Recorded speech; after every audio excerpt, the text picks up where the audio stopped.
Meanwhile, ladies and gentlemen, let me just introduce our next panel discussion. The topic is Tech-led Credit Network, leveraging multi-layered lending partnership and cutting-edge tech for the future-ready financial sector. I'll request our panel members to join us on stage. Mr. Alok Mittal, co-founder and managing director of Indifi Technologies Private Limited. Mr. Ramesh Narayanaswamy, Chief Technology Officer at Aditya Birla Capital. Mr. Rajat Deshpande, co-founder and CEO of Finbox. Mr. Ramaswamy Subramanian, Chief Product Officer at Karnataka Bank. And the session will be moderated by Mr. Nishant Jaspara, Chief Business Officer, Credit Saison. Meanwhile, ladies and gentlemen, an announcement for everyone. We have workshops going on in Hall 1 and Hall 2. So please feel free to visit. Thank you. Okay. Hi. So I think, first of all, let me welcome all the esteemed panelists here.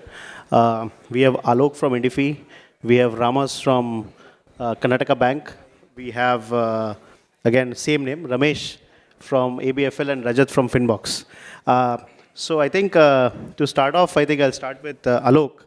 And when we're talking about lending and tech-based lending, given the shift towards tech-based lending, Alok, especially since you do more of SME loans and small-ticket SME loans, what are the opportunities and the challenges do you foresee in the transition, specifically from a market outreach and the overall scenario in the market?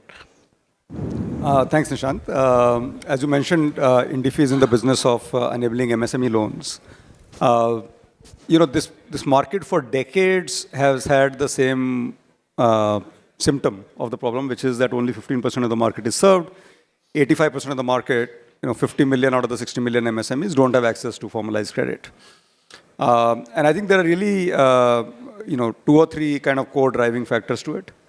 One is the ability to underwrite along, non-traditional information sources.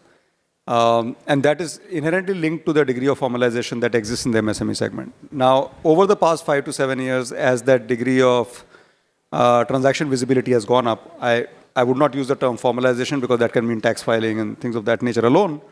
But overall, there are more electronic transactions. I think that is beginning to solve itself. And hence, digital underwriting is becoming a viable way to serve these businesses.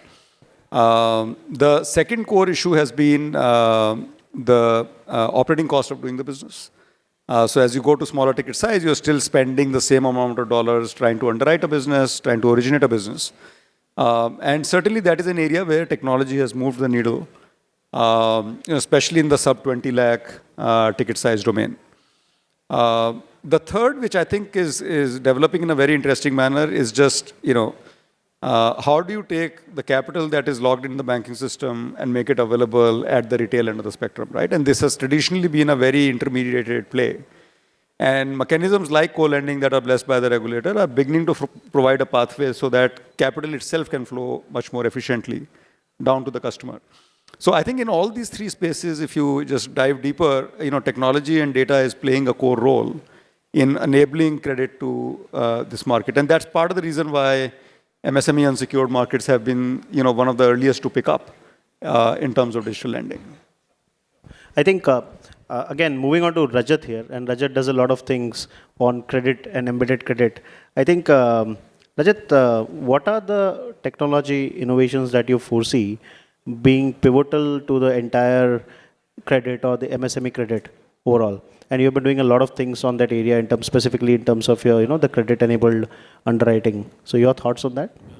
Cool. Thank you so much. Yeah, so I think the embedded finance wave, as it has sort of come to be called, started hitting MSME credit later than consumer credit. And of course, there is an inherent difficulty in underwriting or understanding a business with peculiarities of sectoral peculiarities, data insufficiency, etc. But there's also no right way of aggregating or distributing credit, aggregating these businesses meaningfully, or distributing credit in a digital way. So basically, when we talk about digital in the lending ecosystem, digital solves a bunch of things. Digital solves distribution. It solves, the operational inefficiencies by helping processing it. It solves collections, everything. But I think the distribution aspect, of course, is the most difficult part in the MSME space, right? And this MSME space has seen, really rapid sort of evolution in the distribution side because of especially the large sort of primes in the UPI area who have onboarded a large number of similar cohorts of MSMEs. Right. So, for example, if you talk to somebody at PhonePe, they will have a large repertoire of guys who are a Kirana shop with 10 lakhs turnover. Right. So basically, you can create a strategy there. You can talk to Google Pay. They will have a different cohort. Bharat Pay will have a different cohort, etc. And then these are the primes, but there are a lot of these sort of transaction processing companies who work directly and sort of pull in data from these MSMEs. Now this has created a very large pool of similar looking cohorts where you can build a digital strategy into. And this is something that we saw sort of coming fairly from far away, and we built a lot of this technology, but the technology did nothing for about 2 years. And suddenly, sort of in the last 6 months, it's become all the rage. Now, we are trying to understand why it took so long, or, what happened and how it crystallized. Of course, a lot of crystallization came recently through the RBI sort of change in risk weights. But a lot of things also sort of fell into place as the larger sort of merchant aggregator businesses started to look at monetization in the earnest. Right? So digital distribution again needs all players to be in line, right? So people who have merchant relationships or MSME relationships, people who have pipes, which is players like us, the API middleware folks, then lenders who have systems to sort of not meet these guys but process these transactions digitally, and then a lot of data science stuff to really build trust into the new data streams that are coming. Right. So all this has really, hit us like a large wave, hit the entire ecosystem like a large wave. And we're very excited to see, this digital distribution in the MSME space coming together. Sure. So moving on to Ramesh, and you being a big NBFC with a huge MSME book, right? So according to you, what are the key technology interfaces or integrations that are required to meet the current market demand, looking at the growing digital orientation in SME as well? Because even we have tier 2, tier 3 cities now, people having access to bank accounts on phone, and, everybody having a smartphone. So according to you, what are you doing in terms of, key digital integrations at your end? Good afternoon. Mittal, I will slightly, I will answer slightly differently. Might be more from the holdco level at Aditya Birla Capital than getting into the specifics of how the NBFC operates. But I think that the technology lens, what we wanted to see is, how do we create a lot of efficiencies internally? Okay. Because at the end of the day, in modern day technology, the cost is still going up. It is not. We have got scale, we have got a lot of new functionalities, features, but what we are seeing is, that the cost is still going up. So we have to really think very differently as to how we, how we build systems, how we operate it, etc. Right? And I think Rajat covered most of the things. I mean, how do you take a credit decisioning is phenomenally important, right? So we typically, we used to have models. Now how the models gets better. Are you able to use artificial intelligence? Are you able to use, location data? So I think all those things have been looked at. But I think cost of technology is something which, because ultimately, when you have to give a loan, the organization itself have to be very efficient, right? Because if you run a very inefficient organization, your ability to lend goes down drastically, right? So that is one area where we focus on. Second is, I always say, right, today's innovation is tomorrow's legacy. Okay. Now, how do you really build something so that fairly this is all perpetual in nature, right? And if you really look at, from where we come from, now we don't build corporations, we build institutions, right? Now, how do you do it for the long term? How do you really bring in, the whole credit angle? How do we give it to more people? How do we really ensure that everyone comes? So there, we are not only looking at the technology through which we lend, but how can we help the MSMEs in terms of making their organizations better, in terms of giving them, whatever solution which is available in the market, or can we transfer some of the learnings to them so that they can do better? That is number two.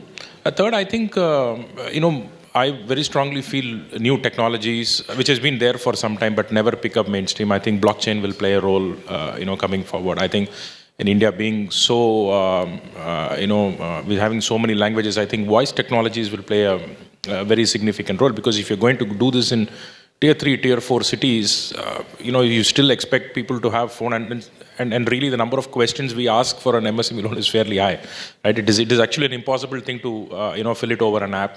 So I think these are the various things we look at. I think, as just to recap, look at cost, look at efficiency, how do we do long term, see how we can adopt new technology, how we can learn from other markets, is how we really think about, this, not giving credit, because that's only one aspect of it. Sure. Coming to Ramas, I think, Karnataka Bank obviously has been now looking forward, very much into becoming a digital friendly and a very digital pro bank. So I think picking up from what, Ramesh said in terms of the cost, and also, operational efficiency on one side, or, technology integrations on one side, and cost on the other side. So how do you manage both, the top line and the bottom line in terms of a bank? While doing the necessary costs that are required, or the integrations that are required, and also managing the bottom line. Yeah, sure. Firstly, good afternoon to all. Really heartening to see so many people in the room. We were worried that the room will empty out after the last panel for lunch, but it's great to see all of you here. So this is a classic tussle, right? In any organization, the CIO wants to spend more, the CFO wants to rein him in. My title says I'm neither, right? So I can speak freely on this, right? So,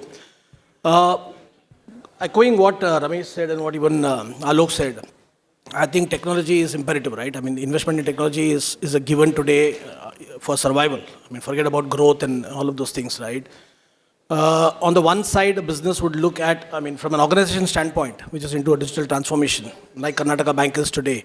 On the one side, you have the obvious expectations of business growth, customer, acquiring more and more customers, maybe entry into new markets, new business lines, all of that.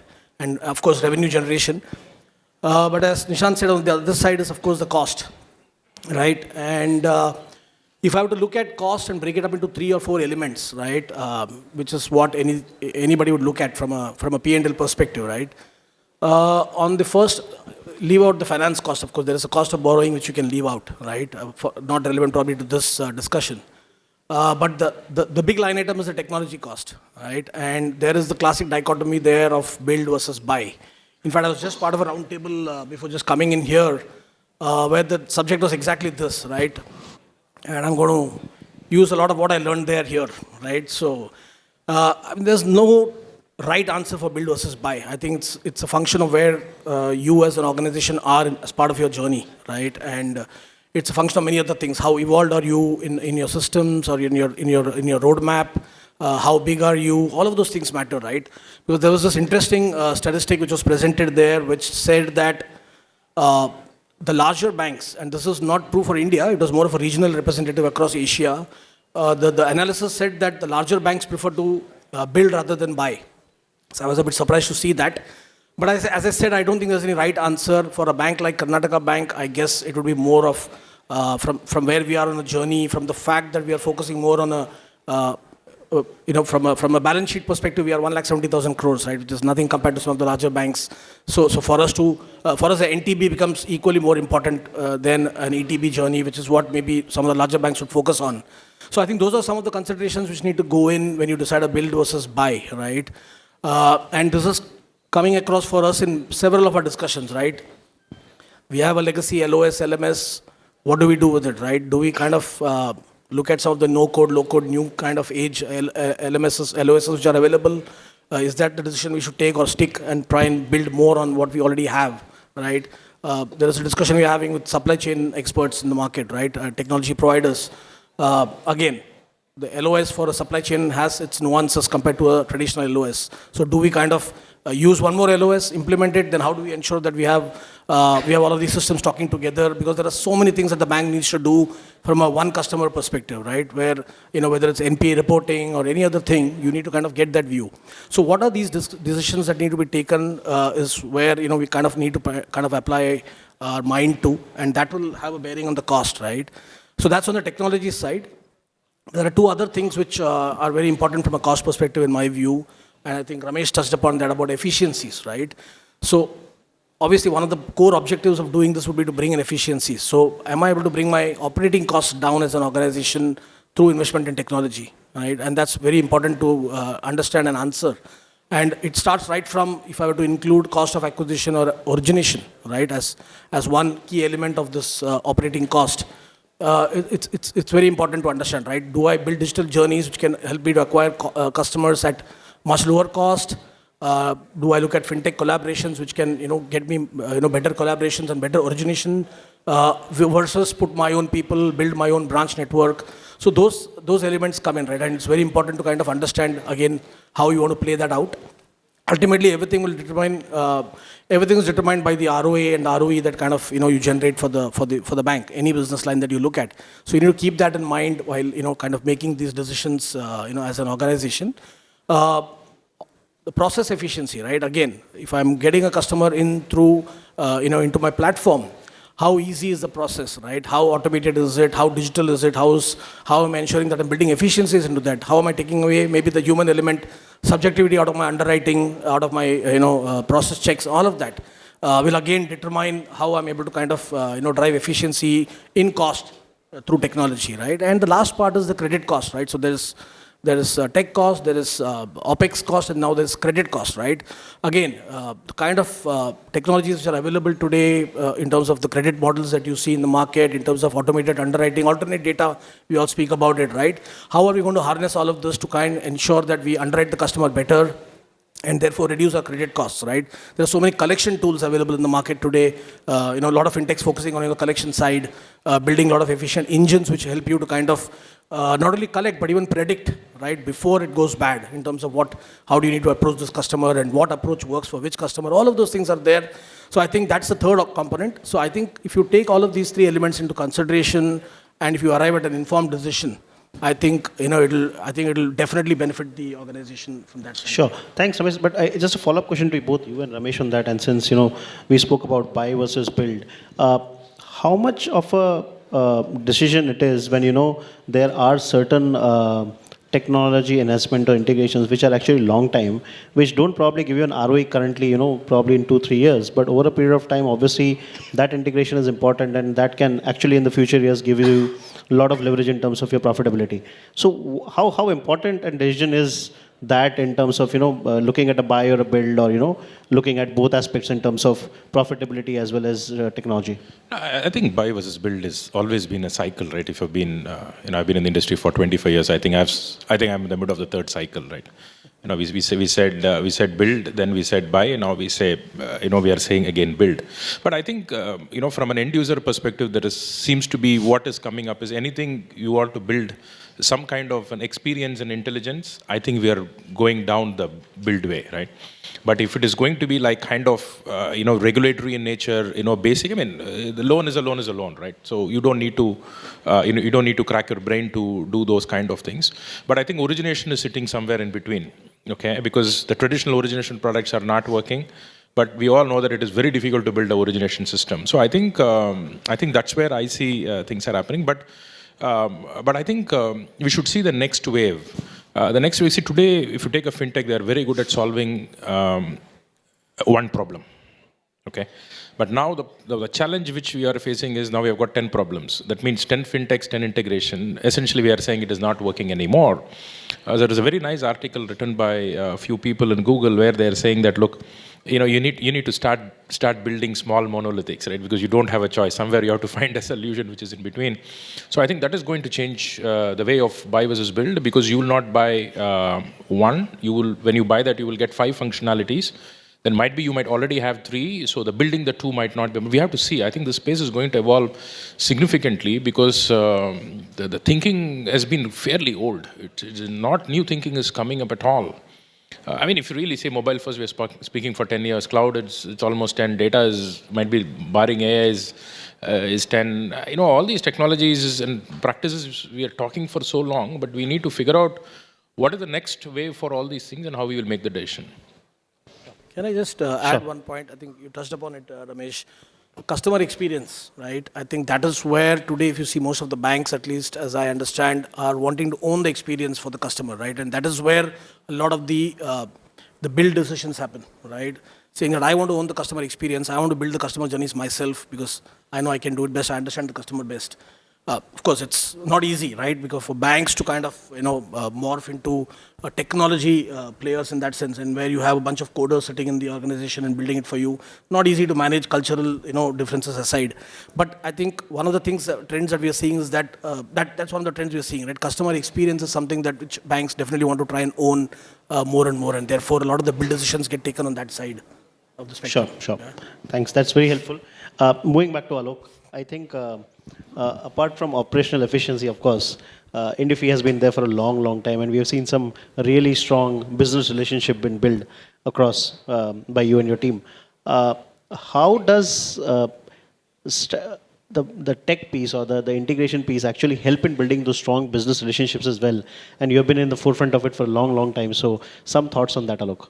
Yeah, thanks. I think I'll dovetail into some of the comments on the technology roadmap and buy build, and I think that is inherent to this discussion. I don't think the regulatory environment in India allows strategic buy, right? And what I mean by that is that regulator expects every bank or every NBFC to be in full control of the technologies that they are deploying, to be in full control of data models that they're deploying, right? Not just from a code ownership standpoint, but from an understanding of what's going on, being able to change that, all of those things, right? So what that means is that a lot of buy is happening on what is getting commoditized progressively, and more of it will get commoditized, right? Similarly, if you start looking at customer experience, many of the banks at least are constrained in terms of what they can do by way of customer experience, right? You can't offer non-banking services as a bank, right? So these are some hard constraints out there. Now, the reason this comment is meaningful in the question you asked is, I think partnerships can be strategic. Technology buys may not land up being strategic, right? So when we are partnering, either on the front end, and Rajat mentioned to the embedded financing, half of our MSME lending comes through demand side embedding relationships, right? And we are then layering our platform in and connecting it to banks and NBFCs to make that demand available. Right. So now if you look at the whole stack, the customer experience in this scenario is by and large being managed by the embedded partner, right? The operating efficiency and to an extent the credit modeling stack is being managed by us, right? All the regulatory functions, policy control, capital is being managed by the lender of record, right? And this chain has started to solve essentially what the business model, doesn't allow one party to solve, which is saying that innovation and expertise in all these three different spheres is happening at different places. And how do you then integrate all of that to deliver superior outcomes in the market and hence for your own business? So I think that has been the basis of our partnerships, of understanding, where is innovation happening, who's likely to win which place, and then making sure that we can position ourselves where we add value both to the demand side partners, right, who don't want to be in the lending business. Most of them don't want to be handling credit risk. Most of them don't want to be regulated entities, right? And equally so to our supply side partners, the lenders, who have much larger balance sheets than we will have a lower cost of capital, honestly, and we run, one of the more credible credit models, by no means the only one in the industry. I would also say have a lot more intuitive understanding of credit than what we have. And I think the ability to marry what data brings to the table and what years of experience brings to the table has been one core element of these partnerships. Absolutely. Could not agree more. Moving on to Rajat, again, you deal in embedded finance. What is your thoughts, in terms of the transformation of customer experience with embedded finance, with what is currently instant and, instant gratification to the customer and so on? What are your thoughts on that? Cool. Yeah, even before that, I'll just quickly add, given that we are sort of hitting the, the soul of, say, the software business. So, so very quick comment on what is changing in terms of thinking is, I think there are folks who are now trying to build a product business where they think that they sort of own the outcomes for their customers, and they're not sort of, they're raising and investing their own capital in sort of coming up with good solutions and learning on their own, or sort of from the ecosystem, but they sort of want to build a horizontal platform in a way. From, the yesteryears where most of the build was custom and sort of all of the ideas were sort of very, very tightly fit from coming from the customer. And I think it is a very, very hard problem to actually build an enterprise SaaS product, because you are always looking at enterprise SaaS in financial services, because you're always wanting to explore with the customer, but then you want to exploit that knowledge to build a generic platform that works for everyone. And it works in cycles, and you can tear your hair out and you can fight among the founders saying, ki, why should we build this? This looks like very custom, but then it turns out to be very generic. And these are cycles that you run through, and you lose all your hair. But the interesting piece is that as the ecosystem matures and more such folks emerge and become successful, there will be product primes in this category as well. And that will be, a change in how fast you can sort of transform a business if you have a good product that actually solves a class of problems in this area. But it takes time. The ecosystem has to sort of, go through those cycles. People have to go through those cycles. The attitudes and the pricing models and the business models have to change. But it is surely happening. We've been in this for 5 years. It wasn't happening. And our first customer, of course, was Aditya Birla. I don't know, sir doesn't know, maybe. Also an investor, now we're building again with them. So the idea is, you revisit the same problems, but from a very different lens, and then you move forward. Very hard won progress, but it is definitely there. Yeah, that's about it. And I think on the embedded finance, on your question, so, as Alok was mentioning, the interface is embedded natively into the anchor, as we call it internally, the anchor's digital platform, and has to abide by the constraints of the anchor. So, color themes, customer sort of positioning in their main platform, and certain sort of, if they're very large, they will have their own idiosyncrasies and sort of expectations on how this it should behave, the sort of lending journey in our case. And we feel that is right, because we are still discovering what a good embedded finance platform means in terms of configurability, in terms of how much low code should it be, what should be the customizabilities on API, etc. And I think we've done a fair bit over the last couple of years, and we've worked with a bunch of folks. But we do listen to the anchors today. So if it's a payment app, they want it in a certain way. They also have a certain amount of data, a priori. If it's just an aggregator platform which just has, say, a news site which wants to monetize, they're sort of just having hooks into the customer sort of experience, but they have to get all of the data as, at the point of demand gen. All of this behaves very, very differently. And behaves very differently for business loans versus personal loans. And a good platform solves all of this in an elegant way that it is configurable, it can go live fast, it has good integrations with lender partners, and it has the ability to manage all these relationships. It's a truly hard technology problem, and it is being solved as we speak. And I would say over the last year, the technology understanding and the talent pool which can build this has really matured. And it's doing really well now. Great. Thanks. Coming to Ramesh, I think from a technology point of view, how do you think it can drive inclusivity and expand the reach of financial services further? I mean, I think that's the only way out, right? Because technology is the only way which is going to help that. Because again, right, the traditional models will be too expensive to do, right? So only a digital model. But I think the trick there is how do you define a very different kind of a digital product? I think where typically I see financial services have struggled, they've taken their physical product and somehow they've tried to make it digital, which is very different. If you really look at the e-commerce industry, they do it extremely different. There, the products are really digital in nature. You can't find a physical equivalent, or you cannot deliver that, physically, right?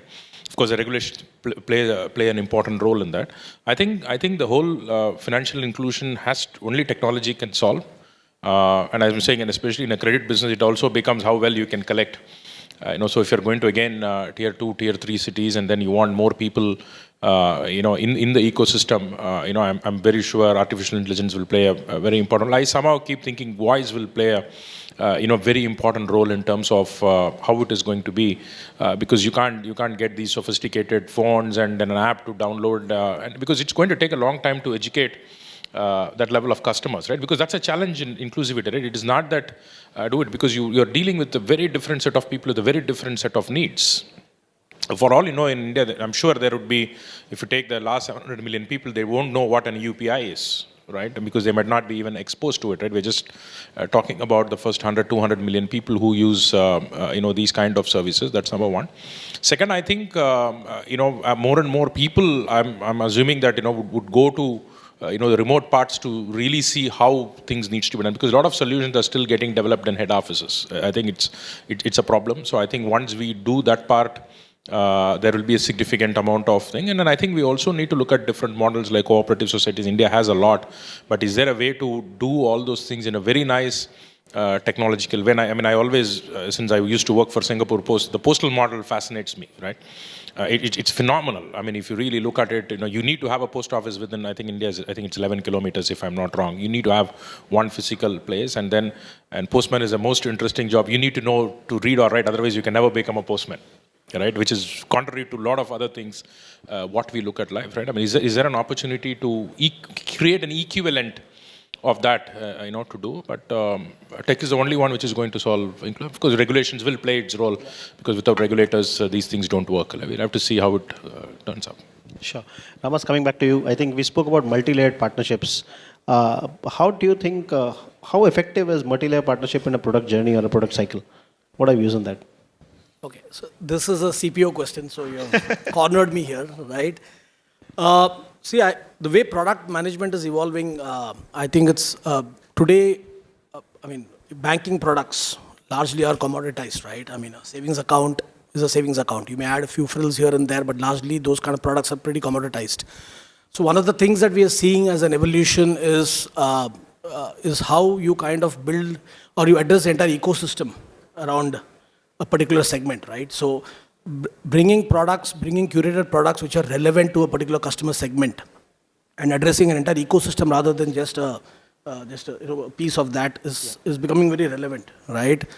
And in my view, partnerships, and if you get the right kind of partnerships will play a huge role in kind of ensuring that we are able to deliver these kind of products to the ecosystem. Simple example, right? We have just kind of entered into a partnership with this agri-tech player called DigiVritti, right? They basically work on the dairy, right? On the dairy side of cattle side of the agricultural economy, right? And it kind of we are kind of using their platform to try and address the entire ecosystem, right? From the end farmer who owns cattle and who's pouring milk into a federation.